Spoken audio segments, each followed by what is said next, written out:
O podcast que você ouve agora é uma produção da Central 3.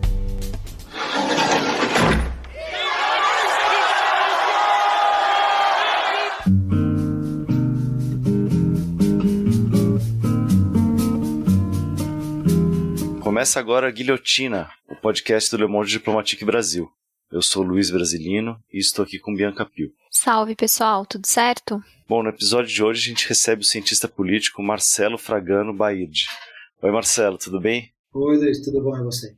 Tudo bem. Bem-vindo ao episódio 149, Marcelo. Obrigado, Bianca. Formado em Relações Internacionais pela PUC São Paulo e em Ciências Sociais pela USP, o Marcelo é mestre e doutor em Ciência Política pela USP. Entre 2015 e 2016, foi pesquisador visitante na Columbia University e atualmente é professor assistente do curso de Relações Internacionais na ISPM e professor do MBA em Relações Governamentais na FGV. Marcelo também trabalhou na Prefeitura de São Paulo, no Instituto Sou da Paz e hoje em dia é coordenador de advocacy da ONG ACT Promoção da Saúde. Em novembro, ele lançou pela editora da Universidade Federal do ABC o livro Alimentação em Jogo, o lobby na regulamentação da publicidade no Brasil. E é sobre essa obra que a gente vai conversar com ele agora. Marcelo, para começar, você podia contar para a gente como é que surgiu a ideia dessa obra? Ela tem relação com a sua pesquisa, né? Isso, Bianca. A pesquisa do livro vem da minha dissertação de mestrado, que eu fiz no Departamento de Ciência Política da USP.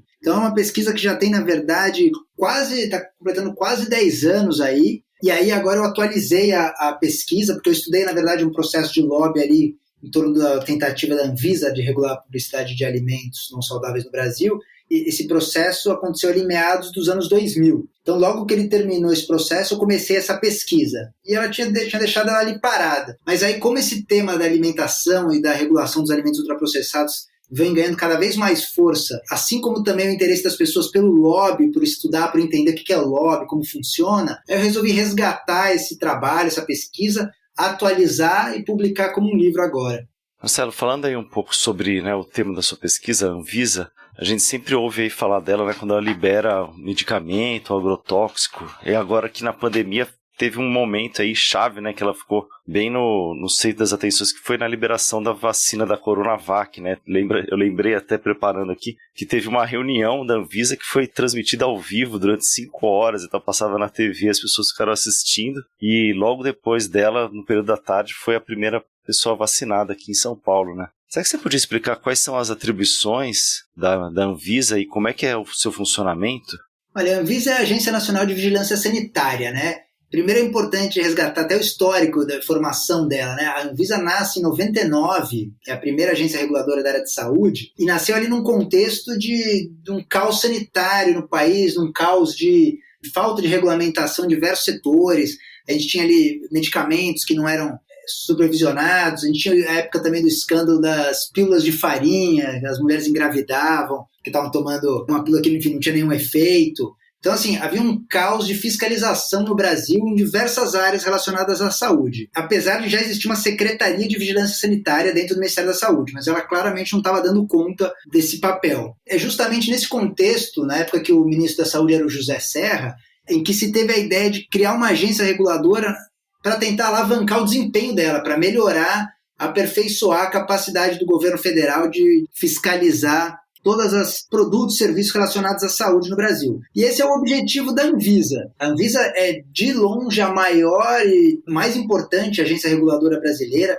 Tem, segundo alguns cálculos, aí, de 25% a 30% do PIB brasileiro passa pela Anvisa, porque ela fiscaliza desde portos, aeroportos e todos os produtos que entram no país, como ela também é responsável, ela é uma agência que atua diferentemente de outras, como a ANS, que regula plano de saúde, ou a Anatel, que regula telecomunicações. A Anvisa é uma agência que atua de forma transversal. Então ela vai avaliar, sob a ótica da saúde, vai fiscalizar e regular saneantes, sangue, medicamentos, alimentos, tabaco, todos os produtos, todos esses produtos, então, do ponto de vista da saúde, ela que vai regular, dizer o que pode, o que não pode, quanto a empresa tem que pagar para poder comercializar, se do ponto de vista sanitário está ok, está adequada. Então ela é um pequeno monstro, digamos assim, realmente é uma agência muito importante aí e a maior do país. E, Marcelo, no capítulo 2 você faz um apanhado mais teórico, né? Mas, enfim, a gente não vai se aprofundar agora, mas acho que seria importante você explicar um pouco pra gente sobre a teoria da regulação econômica. A teoria da regulação econômica, ela também é conhecida como teoria da captura. E ela é muito interessante, ela surge nos Estados Unidos, lá na Universidade de Chicago, na década de 70, e basicamente ela vai entender a regulação do Estado, né, quando o Estado regula alguma área, como nesse caso da Anvisa Saúde, vai entender a regulação como uma troca entre o setor privado e os políticos. Então, os políticos precisariam, segundo essa teoria, de recursos para campanhas, para poder se reeleger, enquanto as empresas, obviamente, precisariam de regulações que lhes fossem favoráveis. Geralmente, as empresas mais consolidadas precisam de regulações que impeçam, inclusive, novos concorrentes de entrarem no mercado. E aí, nesse sentido, seria uma troca, uma relação promíscua, né, pela qual, então, as empresas doariam recursos para as campanhas dos políticos e os políticos, em troca, garantiriam regulações favoráveis às empresas, geralmente barrando aí novos concorrentes. Então, a regulação econômica olha com muito maus olhos a regulação feita pelo Estado, tem uma visão bastante negativa de como isso funciona, seria uma relação assim, promíscua de um total favorecimento aí ao setor privado na regulação e em troca desses recursos que seriam direcionados aos políticos para as campanhas. Certo. E como que a gente consegue mensurar essa capacidade do setor privado de influenciar a formulação de regras regulatórias? Assim, acho que talvez você possa dar alguns exemplos para a gente dessa influência. Pode ser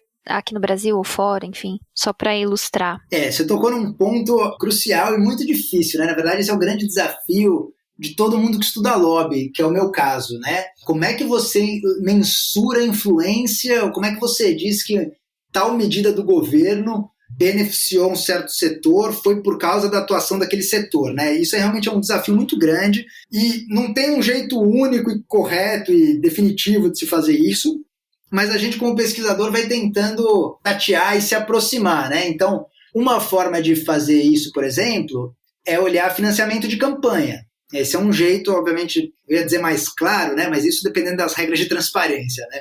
Foi ficando mais claro no Brasil ao longo do tempo, mas esse é um jeito de você identificar a tentativa do setor privado de influenciar, né? Quanto ele doa de recursos para campanhas eleitorais. Outra forma possível é você olhar redes de relações, que inclusive eu fiz isso num outro livro que eu lancei no ano passado sobre interesses econômicos e políticos no setor de planos de saúde, que eu montei um mapa de relações ali entre políticos, burocratas da ANS e empresários para ver quem está conectado com quem, para você poder identificar assim, possíveis caminhos de influência. E outra maneira é você olhar, tentar ir atrás, reconstituir, fazendo quase como uma grande pesquisa, uma grande reportagem mesmo, para ir atrás, ver o passo a passo das ações dos grupos de interesse, sejam ONGs, sejam empresas, para tentar influenciar uma decisão, que é o que eu fiz, por exemplo, nesse caso, da regulação da publicidade de alimentos da Anvisa. Eu fui ali atrás, mapeando, olhando passo a passo do que o empresariado fez, a indústria de alimentos, a indústria de publicidade,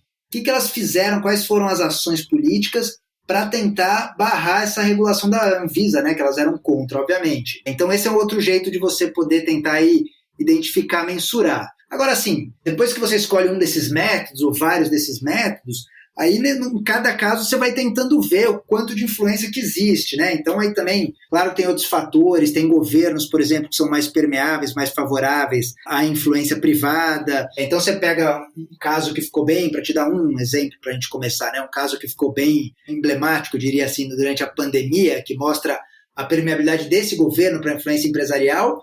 E ao fazer isso mostra também a simetria de poder em relação a outros grupos da sociedade, como ONGs, pesquisadores. É o caso, por exemplo, de quando estava se discutindo no início da pandemia a possibilidade de fazer um lockdown e o presidente Jair Bolsonaro recebeu uma comitiva de por volta de 20 empresários, presidentes de associações empresariais, para discutir a possibilidade ou não de fazer lockdown, se isso ia afetar a economia ou não. Ali você viu o tamanho da influência do setor privado e empresarial nesse governo, porque ele recebeu todos.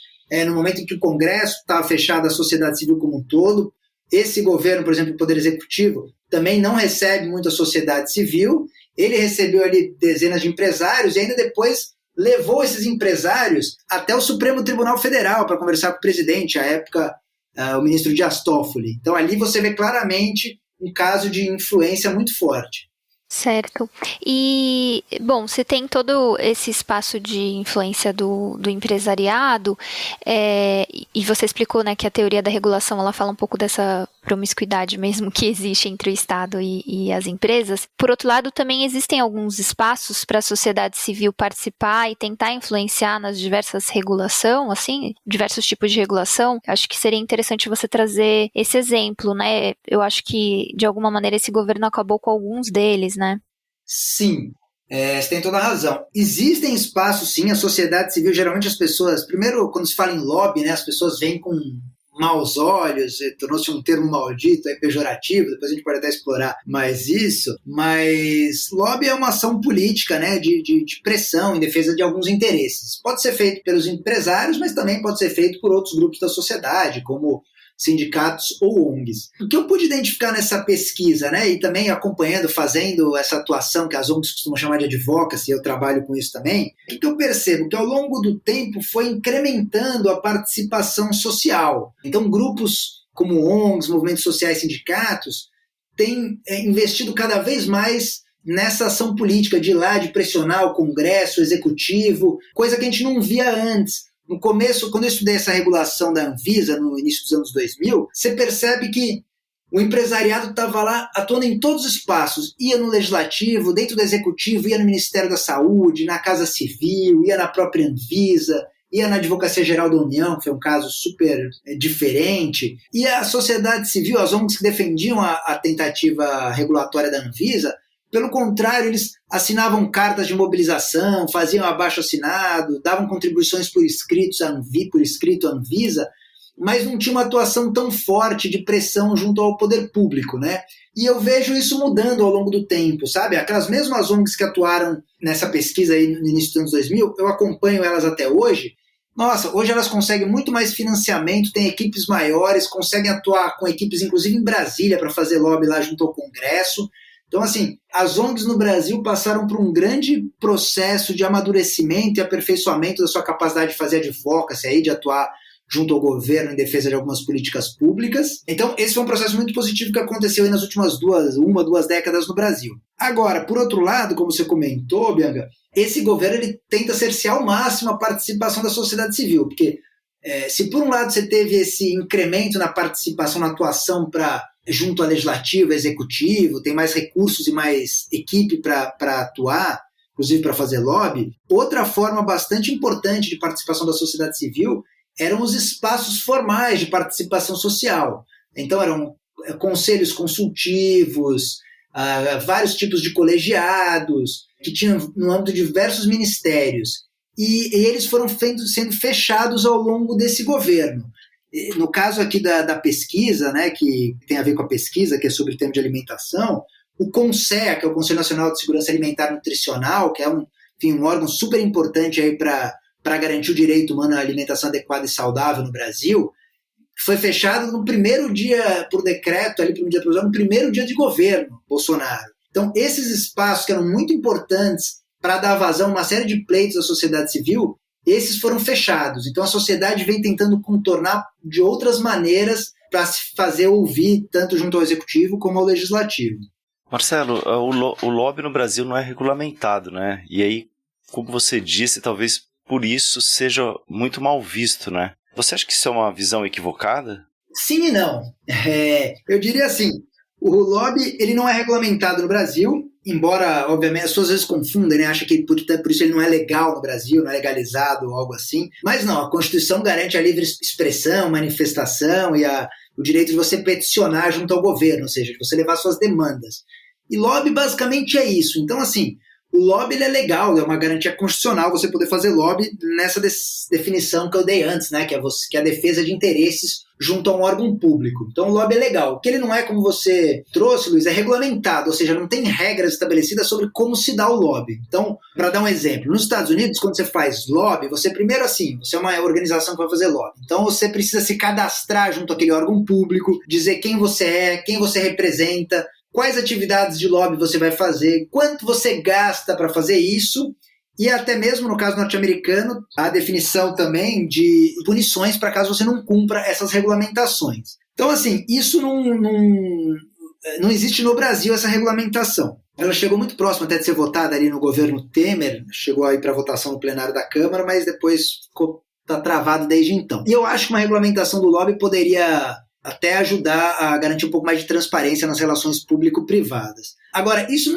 não é só por isso, aí é o não da minha resposta inicial, Luiz, não é só por isso que o lobby é visto de forma pejorativa ou demonizado, como eu coloquei. Eu acho que isso tem a ver com talvez uma certa fadiga das pessoas em ver tantos interesses aí escusos, ou às vezes não escusos, mas tantos interesses de grupos econômicos e serem privilegiados, priorizados em detrimento do interesse público. Então, acho que as pessoas também têm uma desconfiança, em parte, quando o poder econômico impõe suas vontades sobre o governo, e também, obviamente, quando isso não é feito de forma republicana. Então, obviamente, tem uma mistura muito grande com a ideia de corrupção, né? Lobby e corrupção são, às vezes, encarados de forma muito similar. E aí eu acho que por isso as pessoas veem de forma tão negativa o termo lobby. Mas eu acho que ele deveria ser distanciado da ideia de corrupção, até para a gente poder realmente falar que uma coisa é uma coisa, outra coisa é outra coisa. Então, para a gente poder falar de como é feito o lobby, até ter atenção a isso, tentar garantir transparência quando é um lobby feito, né, da forma como deve ser, seguindo as regras, seguindo a ética e seguindo as regras legais, esse lobby, ele tá ok, não tem problema, ele só precisa ser transparente para a gente saber quem que está pressionando o governo, para depois, se o governo estiver beneficiando algum setor, a gente poder colocar o dedo, apontar o dedo lá e falar, isso aqui não é legal. E aí, só para concluir, Luiz, para te contar uma história. Quando eu estava fazendo um pedaço do meu doutorado lá como pesquisador visitante na Universidade de Colômbia, nos Estados Unidos, e Estados Unidos é a terra do lobby, né, por excelência. A Universidade de Colômbia contratou um lobista do estado de Illinois para dar uma disciplina sobre lobby lá na universidade. E eu fiz essa disciplina como aluno ouvinte, e é interessante que na primeira aula o professor, que é esse lobista, ele contou que o nome da disciplina era para ser Lobby e Políticas Públicas. E a própria Universidade de Colômbia, nos Estados Unidos, não deixou ele manter o nome da disciplina desse jeito. Falou, não, você precisa tirar lobby. E aí virou Advocacy e Políticas Públicas. Então, o termo já está demonizado até na terra do lobby. E Marcelo, aqui fechando um pouco o que seria o capítulo 2, né, do livro, você pode falar um pouco para a gente sobre o fenômeno porta giratória? Como é que é possível ter um compromisso social, enfim, né, um órgão do Estado, quando tem esse tipo de relação muito próxima entre a burocracia e o setor que vai ser regulado? O fenômeno da porta giratória ele tem a ver com uma migração, né, entre o setor público e privado. Então, primeiro, quando vem uma pessoa do setor privado e assume um cargo no setor público, gera muita desconfiança, justamente porque você não sabe se a pessoa está levando interesses ali privados para dentro de um órgão público. Ou também quando a pessoa sai do órgão público e depois vai para o setor privado. Até porque se a pessoa depois vai para o setor privado, você não sabe se ela, por exemplo, poderia tomar alguma decisão que vai beneficiar a empresa na qual ela espera trabalhar lá na frente, depois que ela sair, por exemplo, de uma agência reguladora. Então, causa preocupação quando você tem essa migração ali entre os setores público e privado. E, assim, no fim das contas, é muito difícil você coibir isso. Aliás, assim como é muito difícil você coibir influência, especialmente empresarial, de maneira geral, né? A gente tem vários meios de fazer isso. O fim do financiamento de campanhas, foi a regulamentação do lobby, fortalecer a burocracia. Tem vários meios aí de você tentar reduzir a simetria de poder e reduzir também a influência empresarial. Mas é uma batalha um pouco inglória, assim. Você pode criar alguns mecanismos institucionais para amenizar esse potencial conflito de interesse que existe nesses casos. Um deles é você fazer uma quarentena desses dirigentes públicos quando eles saem das agências. Então, por exemplo, no Brasil, quando um diretor de uma agência reguladora da Anvisa, por exemplo, ele sai do governo, antigamente ele precisava de uma quarentena de 4 meses. Ou seja, ele tem que ficar 4 meses parado sem atuar na área de interesse relacionada à regulação da agência na qual ele trabalhava. Depois, a lei das agências reguladoras mais recente, que foi aprovada em 2019, ela estendeu esse período para 6 meses. Então, você tem 6 meses ali que esse dirigente não pode atuar ali na área na qual ele trabalhava. Essa é uma forma de você mitigar, por exemplo, o uso de informações privilegiadas por esse ex-dirigente público. Mas, assim, é complicado, porque todo o conjunto de relações que ele tinha, que ele criou e construiu nesse período que ele foi dirigente público, ele acaba levando isso adiante, né? Então, tem limites para isso. Agora, uma possibilidade de amenizar isso é estender isso. Tem outros países, como os Estados Unidos, que tem um período maior de quarentena, podendo chegar a 1 ano, por exemplo. Então, uma possibilidade seria aumentar. E até estender isso para outros cargos, como ocorre nos Estados Unidos. Aqui um dirigente de agência reguladora precisa passar por essa quarentena hoje de 6 meses, mas um deputado federal não. O deputado federal pode virar um lobista no dia seguinte. Inclusive tem vários agora, a gente tem vários tem ex-senadores aí que trabalham para a indústria do tabaco, por exemplo, e tem vários exemplos similares. Então, assim, tem alguns mecanismos institucionais como esse da quarentena, mas é sempre muito difícil, porque essas relações construídas, essas relações, inclusive às vezes de amizade, elas permanecem ao longo do tempo. Então é muito difícil você tentar coibir essas informações privilegiadas e esses contatos mais diretos, né?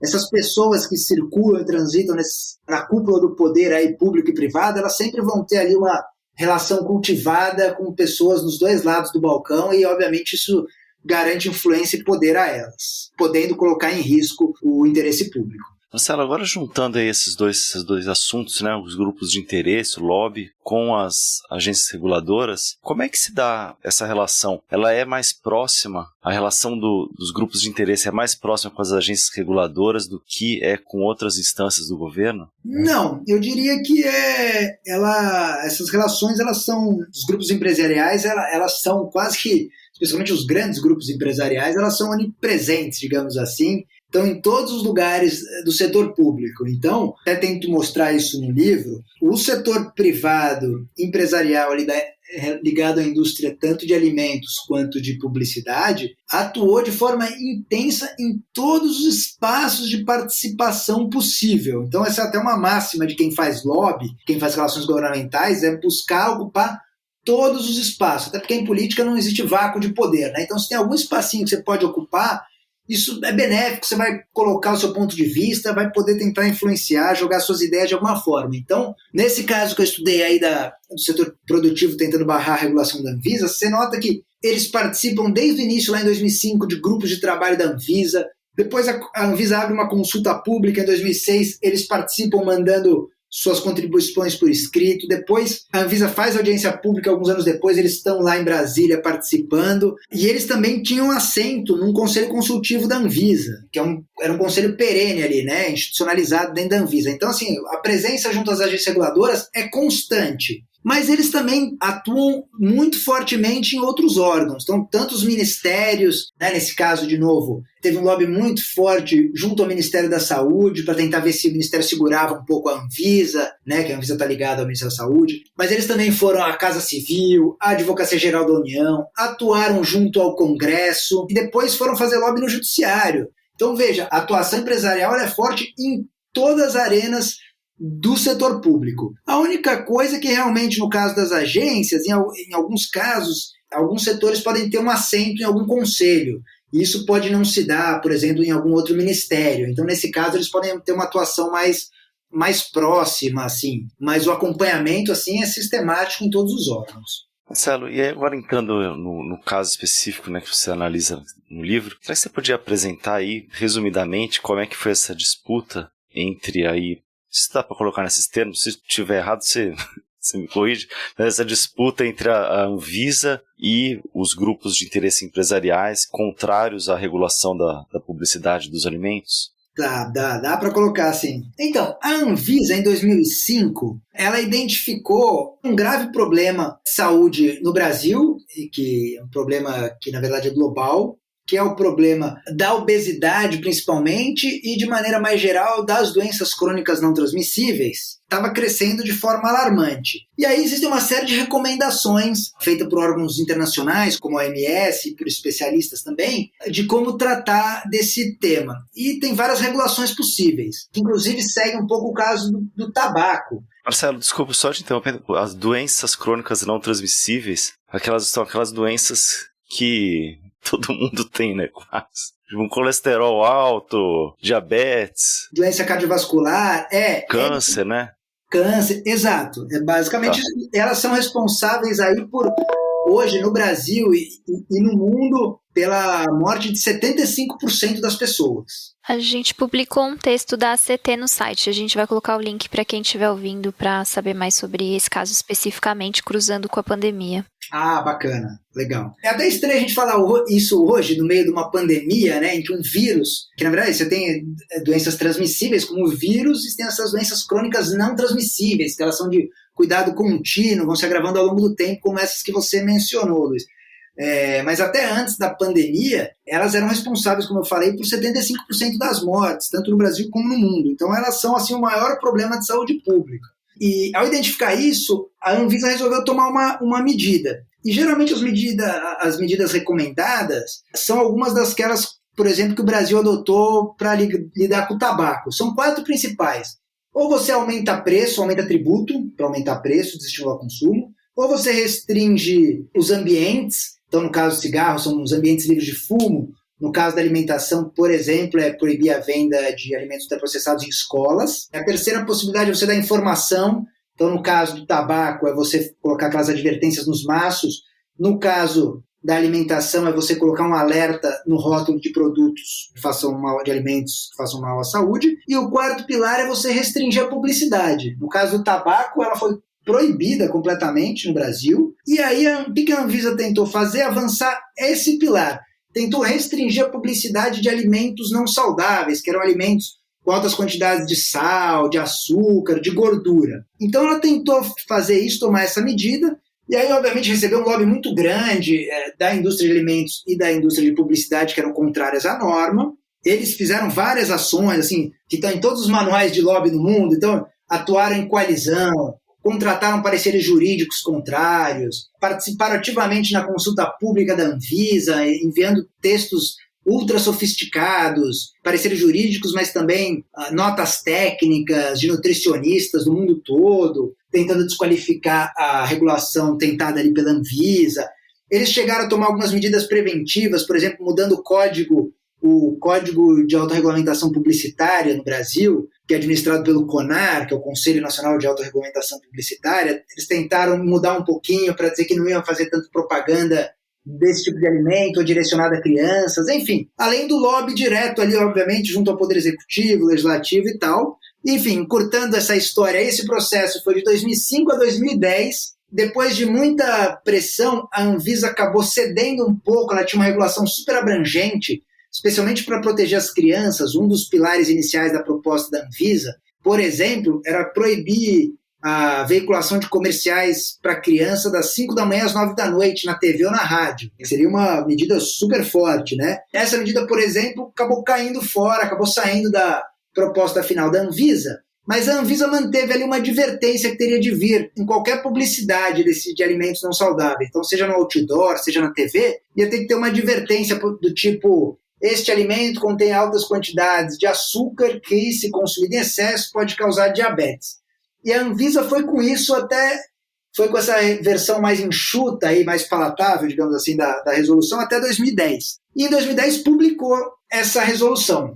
E aí, dando aqui um pouco do spoiler, uma série de outras estratégias de lobby, especialmente junto à Advocacia Geral da União, que é um órgão que você ouve falar muito pouco quando se trata de lobby, e aí acho que foi um dos achados da pesquisa, identificar o papel da AGU. A AGU deu um parecer contrário a essa regulação da Anvisa. E aí, com esse parecer em mãos, a indústria entrou na justiça e logo conseguiu, em 2010 mesmo ainda, conseguiu barrar essa regulação. Então ela está suspensa na justiça sem uma decisão final há 11 anos agora, portanto sem vigorar, não há no Brasil hoje qualquer restrição à publicidade de alimentos não saudáveis. Marcelo, você podia explicar pra gente por que é importante essa regulamentação das propagandas do setor de alimentos não saudáveis, né? Porque a gente sabe que a publicidade tem um impacto na decisão do consumidor na hora de comprar determinado produto. Claro que isso se soma a outros contextos aqui, mas é importante entender por que regulamentar a propaganda é importante, né? Você pode explicar pra gente? Acho que a minha pergunta ficou um pouco redundante ou repetitiva, mas acho que era importante falar disso. Olha, nós consumidores somos bombardeados aí dia e noite por publicidade de todo tipo, né? E na pesquisa eu mostro ali como o investimento da indústria é muito forte na publicidade de alimentos no geral e especialmente de alimentos não saudáveis. E também eu trago alguns dados de uma pesquisa da Universidade de Brasília que mostram como os alimentos não saudáveis são muito mais veiculados do que os alimentos saudáveis, especialmente para crianças. Então, você tem desde pequeno ali as crianças que não têm a capacidade de discernimento apropriada ainda desenvolvida, já recebendo essas informações, ela não consegue nem identificar que aquilo é uma publicidade, que é uma tentativa de convencê-las a comprar um produto. E também você tem depois os pais que depois acabam sofrendo isso, né? Você vai no mercado, você tem os pais ali, por exemplo, trabalham o dia inteiro, estão super cansados, depois ainda precisam ir no mercado, vão com seus filhos. E aí você tem lá as crianças pressionando para comprar algum produto porque foi bombardeado o dia inteiro por ele, na televisão, na internet e tal. É muito complicado você colocar a responsabilidade só no indivíduo, ou seja, só nos pais que tem que saber educar as crianças e falar o que ela tem que comer ou não, ou imaginar que a própria criança teria discernimento para poder dizer, isso aqui é bom comprar porque é um alimento saudável, isso aqui não. Isso costuma ser o argumento da indústria, né? Você tem que garantir a liberdade individual das pessoas para elas fazerem as escolhas que elas querem. Inclusive, eu vi um vídeo recente aqui, só abrindo um parênteses rápido, do economista Laszlo Dauber, muito interessante, que ele fala que ele estava assustado porque ele viu uma palestra, que ele foi a uma palestra sobre empregabilidade.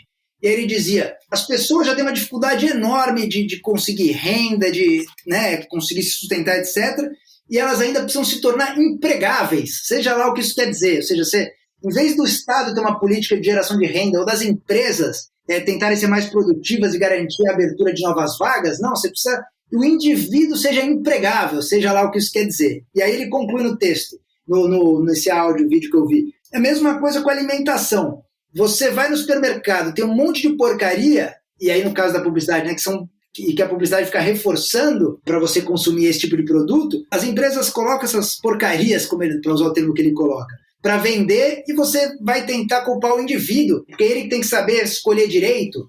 Então, cabe às empresas também a sua cota de responsabilidade, no sentido de oferecer produtos mais saudáveis, e cabe, sobretudo, ao Estado, que visa o interesse público, regular, e aí, nesse caso da publicidade, garantir uma restrição à publicidade de produtos que não fazem bem à saúde. Está cada vez mais estabelecida essa relação entre esses alimentos ultraprocessados, né, com alta quantidade de açúcar, sódio, gordura, e doenças. As doenças ali que a gente já mencionou, as doenças crônicas não transmissíveis. Então, cabe ao Estado regular e veja, ninguém está falando em suprimir a liberdade de escolha do indivíduo, não. Cabe ao Estado apenas restringir, falar, esse tipo de produto não pode ter uma veiculação em determinadas condições. Por exemplo, não pode ser direcionado à criança, não pode estar na escola, não pode estar em certos horários, para garantir a saúde coletiva. Então, o indivíduo continua com o seu direito de liberdade. É uma questão aqui do Estado incentivar ambientes mais saudáveis para que o indivíduo faça a escolha de forma mais consciente. Uhum. Só para citar aqui a pesquisa que você mencionou do Observatório de Políticas de Segurança Alimentar e Nutricional, que é vinculado à ANB, ele verificou, por meio do monitoramento de mais de 1.000 horas de programação em canais fechados de televisão voltados ao público infantil, que 72% dos anúncios eram de produtos não saudáveis. Assim, 72% é tipo muita coisa, né? A maior parte mesmo. Bom, seguindo aqui com a conversa, Marcelo, quais são os principais atores que estiveram envolvidos nesse processo da regulação da publicidade de alimentos no Brasil? Olha, você teve dos atores da sociedade, né? Então, pegando os grupos de pressão aí, os grupos de interesse, você teve no setor privado, como eu falei, a indústria de alimentos e a indústria de publicidade. E aí tem, dentro dessas indústrias, tem 3 atores centrais aí. Um é a BIA, Associação Brasileira da Indústria de Alimentos, que é a principal associação do setor no país, continua liderando essas pautas no Brasil hoje. Você tinha também a ABIR, que é a Associação Brasileira da Indústria de Refrigerantes, que atuou muito fortemente também, isso pela indústria de alimentos. E você tinha pela indústria de publicidade o CONAR, que eu já mencionei, que é o Conselho Nacional de Autorregulamentação Publicitária. E é interessante notar que no Brasil, quando você tenta regular publicidade, você está sempre mexendo com 2 setores, pelo menos, o que torna muito mais difícil você mexer nesse vespeiro, porque é publicidade de alguma coisa. Então você vai ter sempre a indústria de publicidade, nesse caso era representada pelo CONAR, e vai ter sempre o anunciante ali, né? No caso, era a indústria de alimentos. Então, você vai juntar sempre duas indústrias poderosas. Torna sempre, aí, como eu falei, mais difícil de você emplacar qualquer regulação nesse sentido. E do lado da sociedade civil, que apoiava a proposta da Anvisa, você tinha duas organizações principais. Uma é o IDEC, Instituto Brasileiro de Defesa do Consumidor, que atua até hoje nesse tema. E você tinha também o Instituto Alana, que é uma ONG que lida com a proteção às crianças. Então, nesse caso, ela tinha esse foco específico em garantir que a regulação de publicidade para crianças fosse adiante, né? Então, do lado da sociedade civil, esses eram os principais atores. Depois teve alguns pesquisadores também que apoiaram, né, com subsídios acadêmicos aí para as teses das ONGs, mas essas foram as duas principais. E depois, óbvio, você teve alguns atores importantes dentro do governo, aí, além da Anvisa, que liderou essa proposta, eu daria destaque aí para a Advocacia Geral da União, que foi decisiva para o desfecho do caso, ao dar um parecer contra a regulação da publicidade de alimentos. Parecer esse, aliás, que foi muito criticado, ele era muito estranho, porque a Advocacia Geral da União já tinha dado outros 2 pareceres favoráveis à tentativa da Anvisa de regular a publicidade de alimentos não saudáveis. E nesse último parecer de 2010, depois que a Anvisa tinha publicado a resolução, uma semana depois, o CONAR e a BIA foram lá visitar o ministro da Advocacia Geral da União à época, o Luiz Inácio Adams. E em 2 dias, ele soltou uma recomendação de suspensão da regulação da Anvisa. E o mais estranho é que essa recomendação ela era até que elogiosa à Anvisa, a resolução da Anvisa. Falava, olha, realmente parece que vocês, ao terem reduzido o escopo da regulação inicial que vocês tinham proposto, tirado aquela parte das crianças, etc., ficou mais redondo do ponto de vista jurídico, está mais correto, mas, ao mesmo tempo, é melhor a gente pensar um pouco melhor aqui, analisar com mais calma, por isso a recomendação de suspensão dessa regulação. Então, daí ter causado um estranhamento grande a muita gente essa resolução da AGU. E Marcelo, a Anvisa tem experiências anteriores de regulação da publicidade? Você pode contar algum exemplo para a gente? Sim, ela tem, mas também fracassadas. Um pouco antes dessa experiência da regulação da publicidade de alimentos, a Anvisa tentou regular tanto a publicidade de bebidas alcoólicas como a de medicamentos. E aqui é interessante, acho que nenhuma foi adiante, tá? Para vocês saberem também. O CONAR e a AGU tiveram um papel importante nesses 2 casos, e aqui acho que é importante destacar pelo menos 2 pontos. Um é que existe de fato um questionamento jurídico sobre o quanto que a Anvisa poderia regular o conteúdo dessa restrição da publicidade, porque a lei que cria a Anvisa, lá de 99, ela fala de fiscalizar a publicidade e tal, mas ela não deixa totalmente claro essa competência para você regular o conteúdo, dizer o que pode, o que não pode, de que maneira. Os defensores do lado da saúde pública vão dizer que, olha, é uma agência de saúde, de defesa da saúde pública, essa é a missão da Anvisa, então, portanto, ela pode, e ela está respaldada até por outras leis, como o Código de Defesa do Consumidor. Mas, por outro lado, tem alguns juristas que argumentam que não, que teria que passar por uma lei no Congresso. Então, existe um questionamento jurídico ali até sério e já tem decisões jurídicas para os 2 lados aí na Anvisa, tanto favoráveis quanto contrárias à Anvisa nesse aspecto. E o segundo ponto que eu queria mencionar é só reforçar o que eu já falei antes, que vejam como é difícil você regular publicidade no Brasil. A Anvisa já regulou uma série de setores. A própria rotulagem de alimento, a advertência na rotulagem de alimentos que eu mencionei antes, vai entrar em vigor no Brasil no ano que vem, que ela foi aprovado pela Anvisa no ano passado, então uma regulação na área de alimentos. O tabaco está super regulamentado no Brasil, pontos de venda, publicidade, aditivos também. Então, a Anvisa faz uma série de regulações, mas veja que quando chega na publicidade, eu acho que é pela força desse setor no Brasil, é muito mais difícil. Em parte, como eu falei antes, porque você junta sempre 2 setores ali, né? Então, você junta 2 gigantes ali para se contrapor a uma iniciativa dessa. Então, a Anvisa sempre teve dificuldade, nunca conseguiu levar adiante essas experiências de regulação de publicidade. Marcelo, voltando aí para falar do caso específico, né, da regulação da Anvisa, você pode apresentar também quais eram os pontos, né, que a Anvisa estava sugerindo de regulamentação? Você falou da publicidade para crianças, mas tinha outros, né? Sim, tinham 4 pilares principais. O primeiro é o que ficou, que é aquelas advertências na publicidade, né? Como eu mencionei, então exemplo, este produto contém altas quantidades de sódio que, se consumido em excesso, pode causar hipertensão. O primeiro era essa advertência em qualquer publicidade, tá? Não na rotulagem, mas em publicidade, em peças de publicidade.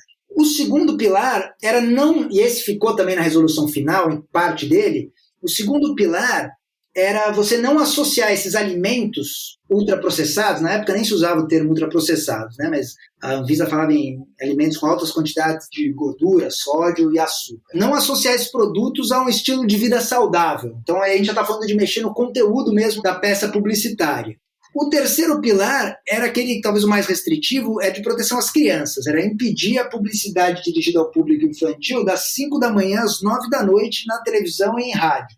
E o quarto e último pilar, ele mexia com algumas questões promocionais. Então, por exemplo, você não poderia ter publicidade em eventos esportivos ou educacionais dessas indústrias de alimentos não saudáveis, desses produtos. Então, por exemplo, sei lá, o McLanche Feliz também seria proibido, porque você não poderia dar brindes, ou, como eu falei no caso do McLanche Feliz, né, associar ali uma benfeitoria a fazendo publicidade de uma certa marca, no caso de uma benfeitoria, como essa campanha do McLanche Feliz. Mac Dia Feliz, né? É verdade, Mac Dia Feliz, é isso. Então esse era o quarto pilar, que acabou caindo também. Marcelo, e aí como é que foi a atuação desses grupos? Como é que eles atuaram cada passo e de que forma, né? Quais eram as principais estratégias empregadas? A principal estratégia, que inclusive é a principal estratégia de lobby em qualquer lugar, é você produzir conhecimento sobre o tema, né? E fazer de forma incessante, levar esses materiais a todos os órgãos públicos, né? Obviamente que vários dos grupos que atuavam na sociedade civil questionavam a qualidade, a veracidade desses materiais informativos produzidos pela indústria, mas esse é a principal estratégia é essa, uma produção incessante de dados e levar essas informações aos diversos órgãos. Outra estratégia também, que eu já mencionei, é atuar em coalizão. Então, notas, fica muito mais forte se você atuar em grupo, né? Atuar em rede. Então, por isso que você junta a indústria de publicidade via Conar, junto com a indústria de alimentos via a BIR e a BIA. Então, elas atuaram, e teve até um relato de que eles se juntavam na ANCHAM, que é a Câmara de Comércio americana aqui no Brasil,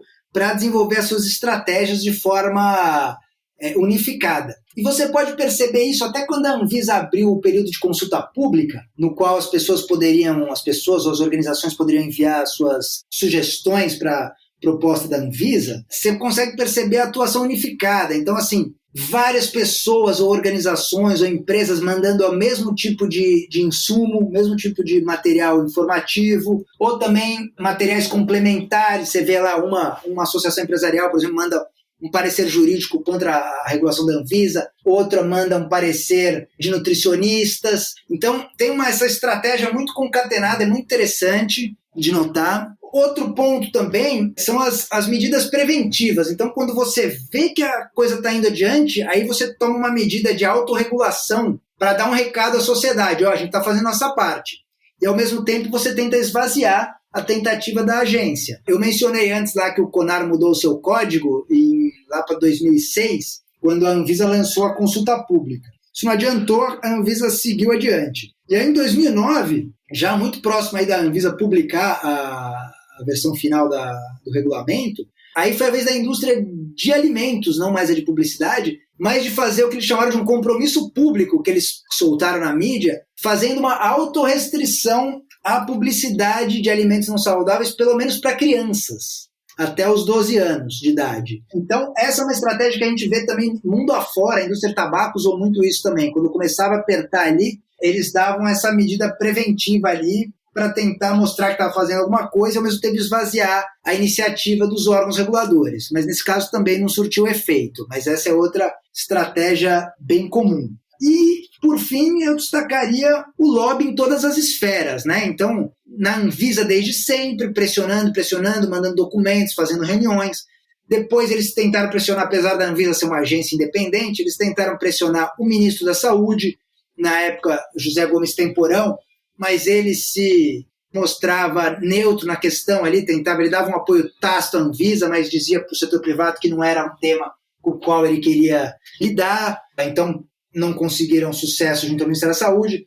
foram à Casa Civil, né, que é o ministério responsável por coordenar as ações de governo, e foram à Advocacia Geral da União, como eu mencionei, foi um ator fundamental. Então, veja, a descoberta da Advocacia Geral da União foi uma grande sacada, talvez a maior sacada nesse caso todo do empresariado, porque ninguém falava em Advocacia Geral da União. Eu diria que até recentemente também ninguém, desde então, continuava sem ninguém falar da AGU.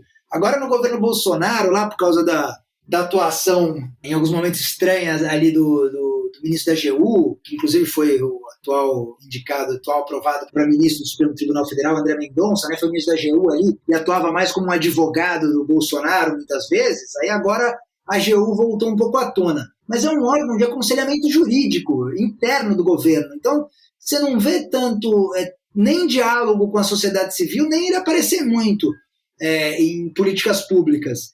E aqui foi um tiro certeiro do empresariado, porque eles foram lá na Advocacia Geral da União, que deu um parecer contrário à norma da Anvisa e que ajudou muito, né? Porque se você pensar do ponto de vista de um juiz que recebe o setor privado indo lá questionando uma norma da Anvisa, você não entende muito sobre regulação de publicidade, você não entende muito de alimentos. Mas aí você tem um governo batendo cabeça, porque você tem, por um lado, um órgão regulador que é a Anvisa querendo restringir a publicidade de alimentos não saudáveis, e você tem um outro órgão do mesmo executivo, que é a AGU, dizendo, opa, é melhor, há questionamentos aqui jurídicos, é melhor segurar mais isso. Aí, na dúvida, o juiz, se o próprio executivo está batendo cabeça, é melhor a gente dar uma liminar aqui e esperar para decidir isso melhor depois. Então, eu diria que essa foi a grande sacada de lobby do empresariado nesse caso. E que mostra a força também, né, Marcelo? Porque, na verdade, assim, eles estavam atacando em todas as frentes possíveis, né? E alguma podia dar certo, né? Mesmo sem eles saberem, né? Exato. Se você olhar bem o caso, os grupos da sociedade civil que eram favoráveis à regulação da Anvisa, eles foram muito críticos depois da Anvisa. Falaram, poxa, a Anvisa cedeu, a Anvisa tinha uma regulação super rígida, rigorosa no começo, depois cedeu e deixou um ponto, no máximo 2 pilares, ali 2 pontos da proposta inicial. Tudo bem, a Anvisa recuou mesmo, seja por pressão, seja por questionamentos jurídicos. Mas ela foi adiante, a Anvisa teve autonomia para colocar em marcha aí uma resolução potente, importante, e conseguiu aprovar. Então, até onde a Anvisa pôde ir, que era a aprovação de uma norma, ela aprovou uma norma, aliás, pioneira, considerada pela OPAS, aí, que é o braço da OMS para as Américas, como uma iniciativa pioneira nas Américas em 2010 ao aprovar isso. Então, o lobby ali nem surtiu efeito, na verdade, surtiu parcialmente efeito, porque a Anvisa só deu um passo atrás na proposta inicial mais ampla. Mas onde o empresariado foi conseguir mesmo barrar foi só na justiça, e por causa do lobby na AGU. Então, você tem razão, Luiz, eu acho que assim, essa coisa de encontrar todos os espaços é um lobby altamente poroso, assim, que está em todas as partes, é impressionante. Aí eles vão construindo, ao levar os argumentos para todas as partes, eles vão construindo uma espécie de capital político, eles vão chegando em cada etapa nova, cada arena política nova, eles vão chegando com mais força, né? E Marcelo, qual foi a reação imediata à promulgação da regulação pela Anvisa? A sociedade civil ficou satisfeita? Como é que ela reagiu? E também como foi a reação do setor regulado? Isso é interessante, porque a sociedade civil se dividiu um pouco. Porque eu tinha mencionado antes, né, que o Instituto Alana e o IDEC foram as principais organizações aí atuando nessa pauta. O Instituto Alana, como tem como pauta central a proteção à primeira infância, e como tinha caído a parte da resolução da Anvisa que proibia a veiculação dirigida a criança na televisão e na rádio, o Alana foi muito crítico à norma como saiu, tá? Então houve uma divisão aí. O Alana foi crítico, defendendo que se voltasse a norma completa, a proposta inicial completa, enquanto o IDEC entendeu ali que já era um avanço, apesar desse passo atrás da Anvisa em relação à proposta original, mas tinha sido um avanço também, porque a gente teria alguma restrição à publicidade de alimentos não saudáveis no Brasil, teria uma advertência, pelo menos, sendo veiculada. Então, o IDEC apoiou essa norma. E aí, depois, enfim, até para seguir na batalha em todo esse tema, eles criaram, na época, uma frente da sociedade civil em defesa da regulação da publicidade de alimentos não saudáveis, e eles continuaram monitorando aí, fazendo várias ações, campanhas para defender essa pauta. O setor privado aí já teve uma atuação, como ele estava sendo derrotado ali, pelo menos em parte, apesar deles terem dado uma amenizada resolução da Anvisa, ele estava sendo derrotado porque a Anvisa estava aprovando uma resolução que restringia mesmo a publicidade desses alimentos, né? Então eles tomaram algumas iniciativas para tentar brecar isso, porque já ia começar a vigorar ali em 180 dias, né? Em 6 meses ia estar valendo isso. Então o que eles fizeram? Bom, primeiro eles foram para a imprensa se criticar a medida da Anvisa, mostrar o posicionamento do setor privado no tema. Depois também eles foram ao Congresso para ver se o Congresso tentava barrar por meio de um projeto de decreto legislativo. Essa é uma ferramenta que o Congresso tem e que usou até algumas vezes agora no governo Bolsonaro, era raro de se ver, mas é uma ferramenta que o Legislativo tem para sustar normas do Executivo, que extrapolem ali o seu poder.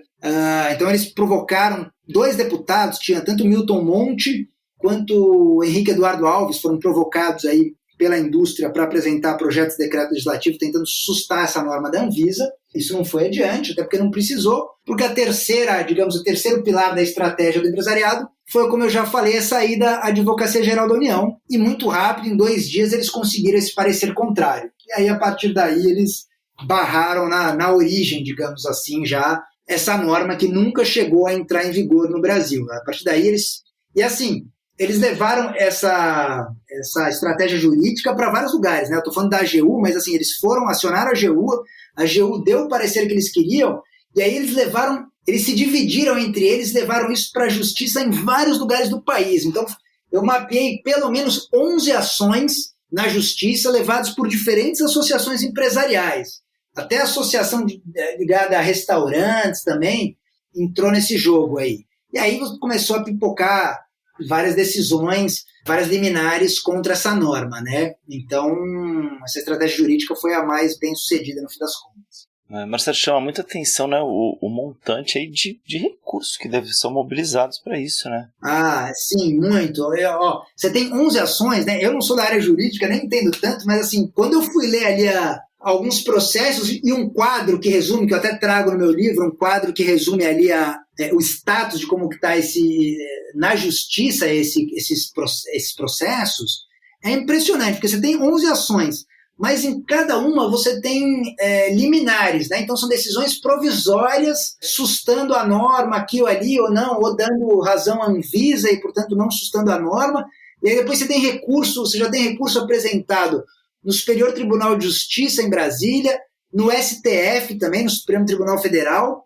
Então você tem decisões na primeira instância, na segunda instância, no país todo, e na última instância, ali no STF e no STJ em Brasília também. Então, assim, E a Anvisa, bom, não preciso nem dizer, a sociedade civil ela até tentou se mobilizar para acompanhar algumas ações, que inclusive isso é uma estratégia de advocacy também, você entrar como amicus curiae, que significa amigos da corte. Você não é uma parte diretamente envolvida no processo, né? Nesse caso aqui era a indústria contra a Anvisa, mas você, como uma ONG interessada e que pode prover informações ao juiz sobre aquele caso, você pode participar desse processo com esse instituto aí que chama Amigos da Corte. Então, o IDEC, o Alana até entraram com isso em um processo. Só que, assim, são muitos processos. A sociedade civil não dá conta de acompanhar, não tem os recursos que o setor privado empresarial tem para lançar mão de tantos processos com uma atuação tão forte. E eu vou além, nem o setor público também não dá conta. A Anvisa não consegue acompanhar isso, porque ela tem que ficar respondendo cada um desses 11 processos nas suas várias ramificações. Então, pra vocês terem uma ideia, a Anvisa nem tem mais hoje um balanço de como estão essas ações. E prova disso, de que ela desistiu de acompanhar, é que agora na atualização da agenda regulatória da Anvisa 2019-2020, eles realmente abdicaram dessa resolução da Anvisa de 2010, que é a RDC 24, eles falaram, desistimos dela. Pela primeira vez, depois de 2010, depois de 10 anos, eles abriram a mão e falaram, não vamos mais acompanhar isso, não é mais um tema que entra na pauta da Anvisa aqui. Eles realmente abriram mão de tentar qualquer coisa a esse respeito. E além desses processos, você falou aí durante toda a entrevista, né? Todos os estudos que são produzidos, as reuniões que são feitas, né? Com várias instâncias do governo, com o Congresso, etc. É uma assimetria muito grande em relação ao poder dos grupos de interesse público, né, Marcelo? Como a regulamentação do lobby pode ser um caminho para reduzir um pouco essa assimetria? Como é que é? Olha, você tocou num ponto fundamental, Luiz. A simetria de poder é muito grande na sociedade, né? Obviamente, entre grupos empresariais e outros grupos da sociedade, como ONGs, pesquisadores, movimentos sociais. Ficou muito claro nesse caso, mas também, assim, do que eu acompanho e atuo profissionalmente, isso é generalizado. E aí, assim, você pode tomar algumas medidas institucionais para tentar reduzir essa assimetria. Nenhuma resolve o problema, mas eu acho que cada uma faz sua parte para amenizar. Como eu mencionei antes, eu acho que a proibição da doação empresarial de campanha, eu acho que foi um passo importante nesse sentido, embora traga outros problemas associados, mas eu acho que esse foi um passo importante, porque as empresas não podem ser colocadas no mesmo patamar de um cidadão ali, né, que vota, portanto eu acho que fazia sentido você proibir essas doações empresariais, acho que isso ajuda um pouco a reduzir a simetria. A regulamentação do lobby que você perguntou, assim, a regulamentação que a gente tem debatido no Congresso, eu acho que ela não é suficiente. Ela ajuda muito marginalmente. Por quê? A principal coisa que a regulamentação do lobby poderia fazer seria garantir transparência ao lobby. Então, a gente saber, tal empresa ou tal associação fez lobby tantas vezes nesse órgão. Isso é importante para nós da sociedade civil que acompanhamos esses casos, e para vocês da imprensa também que estão ali monitorando, fiscalizando, isso é fundamental. Então, isso ajuda, mas eu acho que não é uma grande ajuda. Tem um outro passo que a gente poderia dar em termos de regulamentação do lobby, que seria interessante, que tem a ver com um outro ponto que eu acho importante para você conseguir reduzir a simetria, que é você fortalecer o outro lado, que é a sociedade civil organizada, não empresarial, né? Então, uma maneira de você reduzir a simetria é fortalecendo um dos lados para gerar uma competição mais justa. E aí, a gente tem, por exemplo, a experiência da União Europeia de regulamentação do lobby, em que ela garante recursos para que organizações, por exemplo, possam ir até Bruxelas, no Parlamento Europeu, fazer lobby. Então, eu acho que uma regulamentação do lobby talvez mais robusta, que previsse recursos para movimentos sociais, ONGs menores, eu acho que isso sim seria uma contribuição importante para reduzir a simetria de poder. E um outro ponto também que eu queria destacar, aproveitando essa discussão e as perguntas que vocês fizeram, Luiz e Bianca, é a questão do fortalecimento da burocracia, né, dos servidores públicos estáveis. A gente nunca pensa muito na importância dos servidores públicos em termos de garantia de um equilíbrio do jogo político, mas os servidores são muito importantes. Os servidores públicos estáveis, eles podem funcionar como um anteparo para a influência empresarial. Então, e aí eu queria até finalizar dando um exemplo aqui, focando na Anvisa, mas não nesse caso que eu estudo no livro, mas pegando um tema atual para todo mundo entender. Não sei se vocês lembram aí, durante a pandemia, o líder do governo na Câmara, o deputado Ricardo Barros, ele estava insatisfeito com a Anvisa, eu acho que na época não queria aprovar a vacina Sputnik, e ele chegou a dizer que ia enquadrar a Anvisa. Usou esses termos, né? E ele não enquadrou, porque até agora, que eu saiba, não aprovou essa vacina. E é interessante isso. Por quê? Porque a Anvisa atuou com autonomia, assim como no caso da regulação da publicidade de alimentos não saudáveis, que eu estudo no livro. Nesse caso das vacinas, a Anvisa também tem atuado com autonomia. Em parte porque as agências reguladoras no Brasil têm mais autonomia mesmo, os dirigentes têm mandatos estáveis. O presidente da Anvisa, até na época aí da pesquisa do livro, que era o Dirceu Raposo Melo, ele falava para mim, eu tenho o melhor emprego do mundo, viu? Porque eu defendo a saúde pública e ninguém pode me tirar daqui, por causa dos mandatos estáveis que ele detinha. Mas eu acho que o principal fator são os servidores públicos estáveis, porque eles funcionam ali como um anteparo, eles são um corpo forte de servidores dentro da agência, que eles servem de anteparo tanto a influências políticas externas, como nesse caso do Ricardo Barros, que disse que queria enquadrar a agência, como a influências empresariais também. Então eu acho que queria chamar atenção para esse ponto, especialmente agora que a gente está discutindo reforma administrativa no Brasil, para a gente ter atenção para esse aspecto que às vezes a gente não leva em conta, né? Mas como um funcionalismo público forte e estável no Brasil pode ajudar também a não só melhorar as decisões técnicas dos órgãos públicos,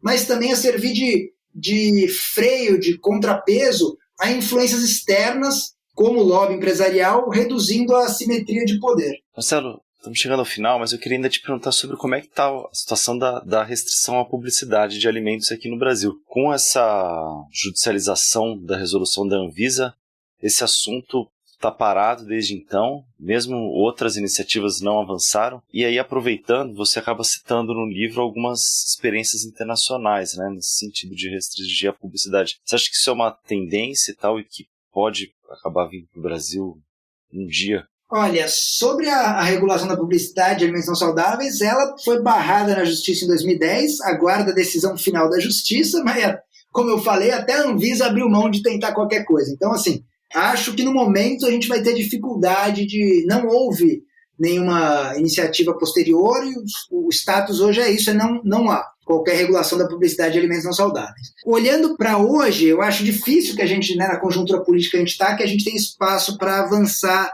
em qualquer regulação de publicidade no momento. Mas eu diria para você assim, que não só a restrição da publicidade de alimentos não saudáveis, mas todo o conjunto de regulações que eu mencionei antes, que foi até o caso do tabaco, que fez o Brasil ser uma referência internacional no tabaco, que é a restrição de publicidade, informação ao consumidor, a regulação de ambientes, né, no caso de alimentação como as escolas, e o aumento de tributos, todo esse conjunto de regulações, eu acho que a gente não vai ter mais como fugir dele. Cedo ou tarde, essas regulações vão ser aplicadas no Brasil, porque não tem como fugir, sabe? Para mim, eu coloco na conclusão do livro que esse é um tema cuja hora chegou. Assim como o tabaco dominou aí nas últimas décadas do século XX o debate de saúde pública, para mim esse é o grande tema de saúde pública hoje no Brasil e no mundo, e vai ser nas próximas décadas. Eu acho muito improvável que a gente não tenha todas essas 4 regulações em alguma medida. A questão é saber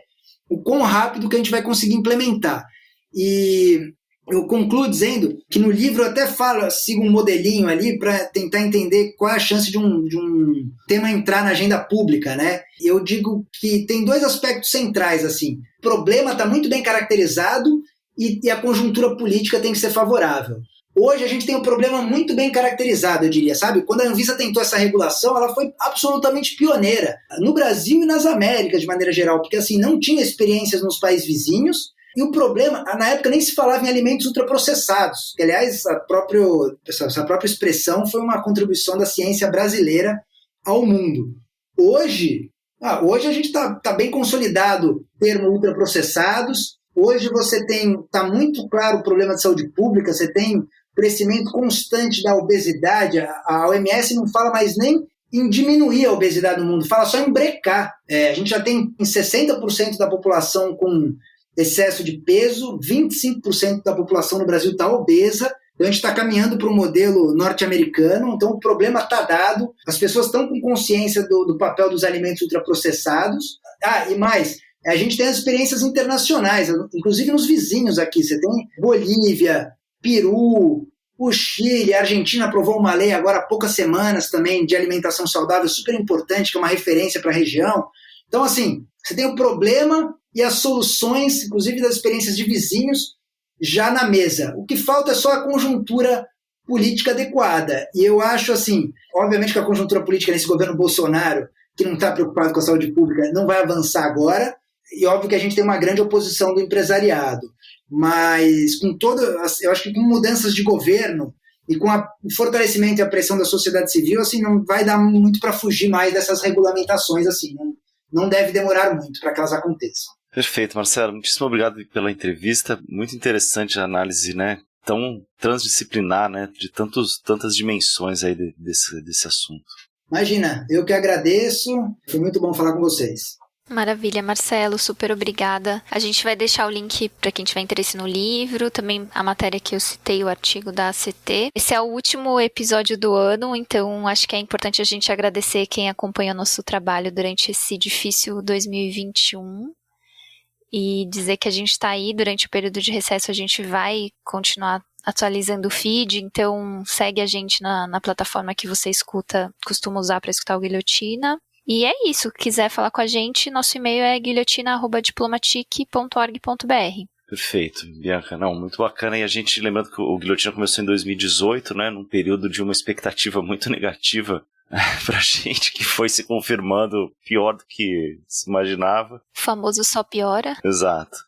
Mas que passaram-se 3 anos e estamos aqui ainda. Vamos para 2022 com muita esperança aí de mudança. É isso, a gente tem muita história ainda pra contar, pessoas pra trocar ideia. Valeu, gente. Até mais. Tá tudo tremendo.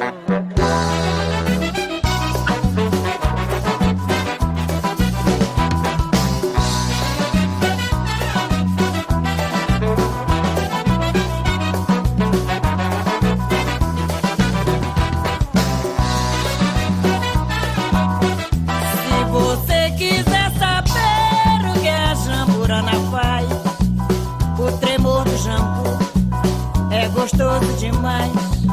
O tremor do jambu é gostoso demais. E o jambu treme, treme, treme, treme, treme, treme, treme, treme, treme, treme, treme, treme, treme, treme, treme. O tremor vai descendo, vai descendo, vai descendo, vai descendo, vai descendo, vai descendo. Vai descendo, vem subindo, vem subindo, vem subindo, vem subindo, vem subindo, vem subindo, chega até o céu da boca, a boca fica muito louca, louca, louca, muito louca, louca, louca, muito louca, a boca fica muito louca, com o tremor do jambu, e o jambu treme, treme, treme, treme. Treme, treme, treme, treme, treme, treme, treme, treme, treme, treme, treme, treme, treme. O tremor vai descendo, vai descendo, vai descendo, vai descendo, vai descendo, vai descendo, vai descendo, vai descendo. Vem subindo, vem subindo, vem subindo, vem subindo. Chega até o céu da boca. A boca fica muito louca, louca, louca, muito louca, louca, louca, muito louca. A boca fica muito louca, com o tremor do jambu. O jambu é um tempero gostoso que tempera o Pará. Onde tem tucupi, o jambu vai temperar. Onde tem tucupi, o jambu vai temperar. E o jambu treme.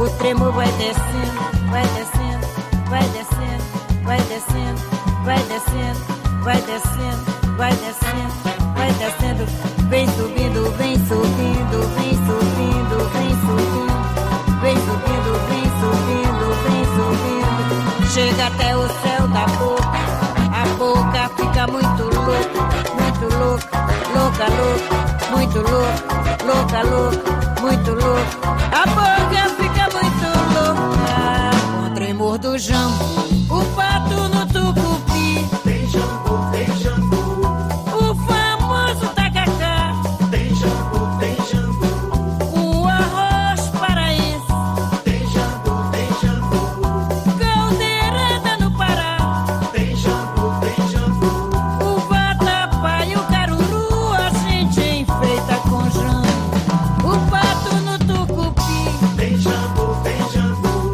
o famoso tacacá, tem jambu, tem jambu, o arroz paraense, tem jambu, tem jambu, caldeirada no Pará, tem jambu, tem jambu, o vatapá e o caruru, a gente enfeita com jambu.